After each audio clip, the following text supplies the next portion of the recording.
নমস্কার। আমাদের মধ্যে অনেকেই কিন্তু টাইট হ্যামস্ট্রিং এ ভোগেন।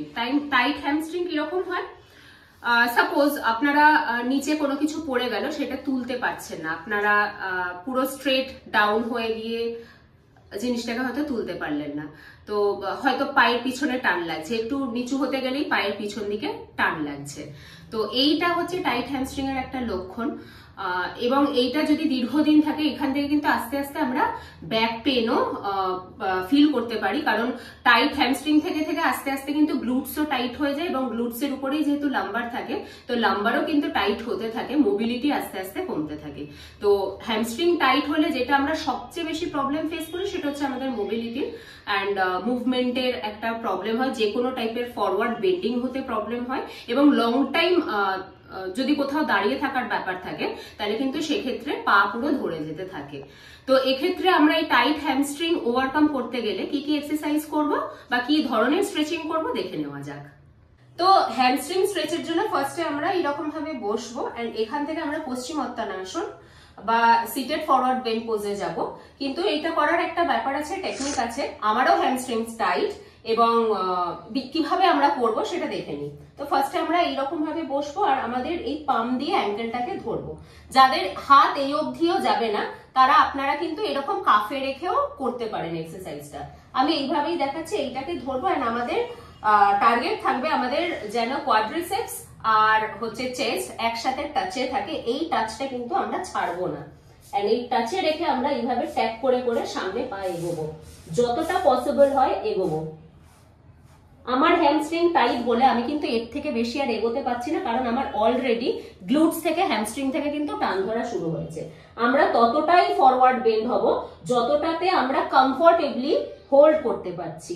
আমরা যদি জোর করে এই পশ্চারে হোল্ড করি, মানে আরো এগিয়ে গিয়ে আমি যদি করার চেষ্টা করি, তাহলে কিন্তু আমার ইনজুরি হতে পারে।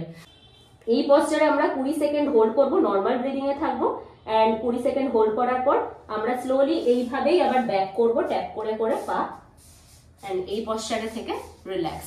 এইটা আমরা 3 বার প্র্যাকটিস করতে পারি।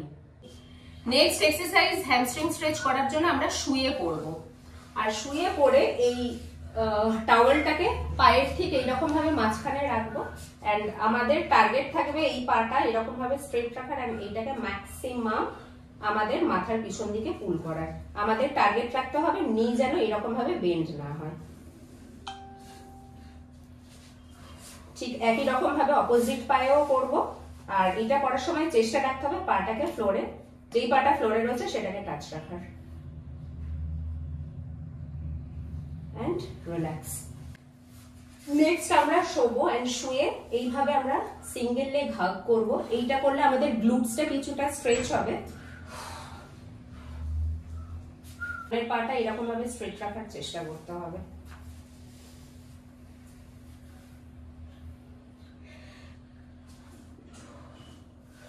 রিল্যাক্স। নেক্সট যে স্ট্রেচটা করব সেটা downward facing dog pose, and এইটার থেকে আমরা কি করব, ফার্স্টে কোয়াড্রুপেড পশ্চারে আসবো, এন্ড পাম পুরো শোল্ডারের নিচে প্লেস করব, টোটাকে লক করব, এন্ড এখান থেকে কন্ট্রাকশন রেখে এই মাথাটাকে পিছনের দিকে এইভাবে পুল করব, মানে পেটের কাছে। আর আমাদের টেন্ডেন্সি থাকবে হিল যেন ফ্লোরে টাচ থাকে। যদি হিল ইজিলি ফ্লোরে টাচ হয়ে যায়, তো তাহলে কি করব, দুটো পা আমরা ক্লোজ করব, দুটো ফিট ক্লোজ করব, এন্ড ম্যাক্সিমাম আমরা মাথাটাকে পেটের দিকে পুল করব।